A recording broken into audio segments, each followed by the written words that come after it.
Taiwan को लेकर America और चीन आमने सामने हैं। चीन चेतावनी दे चुका है और अमेरिका इसे इग्नोर कर चुका है।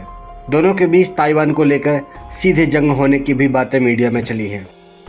ऐसे में सवाल उठता है कि क्या ऐसा पहली बार हो रहा है जब दो सुपर पावर चीन और अमेरिका सीधे जंग में आमने सामने होंगे? तो इसका जवाब है नहीं। अभी से लगभग 70-72 साल पहले भी अमेरिका और चीन सीधे जंग में आ चुके हैं। ये जंग कोरियाई पेनिसुला यानी कोरियाई प्रायद्वीप के दो देश उत्तर और दक्षिण कोरिया के बीच हुई थी। दरअसल 25 जून 1950 को नॉर्थ कोरिया ने साउथ कोरिया पर हमला किया था। जंग में उत्तर कोरिया की ओर से चीन, रूस शामिल थे, तो वहीं दक्षिण कोरिया की ओर से अमेरिका और यूरोपीय देश शामिल हुए थे। अक्टूबर का महीना था। जंग को सिर्फ 4 महीने हुए थे। इसके बाद जंग में अमेरिकी फोर्स ने एंट्री की। फोर्स के B-29 और B-51 बॉम्बर ने नॉर्थ कोरिया सेना में तबाही मचा दी। भारी बमबारी के बीच उत्तर कोरियाई सेना इतने पीछे धकेल दी गई कि वो चीन सीमा से लगती यालू नदी के करीब पहुंच गई। ऐसे में चीन को लगा कि ऐसे तो अमेरिका उसकी सीमा में भी बमबारी कर सकता है।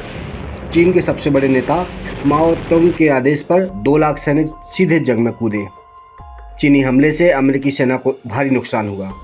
एक समय ऐसा था जब अमेरिकी जनरल ने जंग में परमाणु हथियारों के इस्तेमाल का मन बना लिया था, लेकिन जैसे ही इसकी जानकारी अमेरिकी राष्ट्रपति को लगी तब जनरल को सेना से हटा दिया गया, क्योंकि अमेरिका में परमाणु हमले के लिए राष्ट्रपति की मंजूरी लेना अनिवार्य है। इसके बाद जंग से अमेरिका पीछे हट गया। तुरंत बाद ही 27 जुलाई 1953 को संधि के लिए सभी पक्ष तैयार हुए। यहाँ ध्यान देने वाली बात यह है कि जंग समाप्ति पर एक बार फिर से सीमा वही 38 पैरेलल तय हुई जो जंग से पहले थी।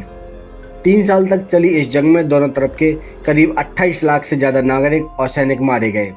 कुछ लापता भी हुए। जंग के लिए उत्तर कोरिया की कम्युनिस्ट सरकार के हमले को जिम्मेदार माना जाता है, क्योंकि उत्तर कोरियाई सरकार देश में लोकतंत्र नहीं चाहती थी, जबकि दक्षिण कोरिया लोकतंत्र का समर्थक था। द्वितीय विश्व युद्ध के बाद अमेरिका और यूरोपियन देश लोकतंत्र के समर्थन में खुलकर खड़े होने लगे थे। वहीं सोवियत संघ और चीन की सरकार कम्युनिस्ट विचारों के साथ खड़ी थी। विचारों की लड़ाई अब भी दिखाई देती है। चीन अपनी कम्युनिस्ट और विस्तारवादी नीति पर कायम है और ज़्यादा से ज़्यादा दूसरे देशों की ज़मीन हड़पना चाहता है, जबकि अमेरिका लोकतंत्र और मानवाधिकारों के नाम पर लड़ते रहने का दावा करता रहा है।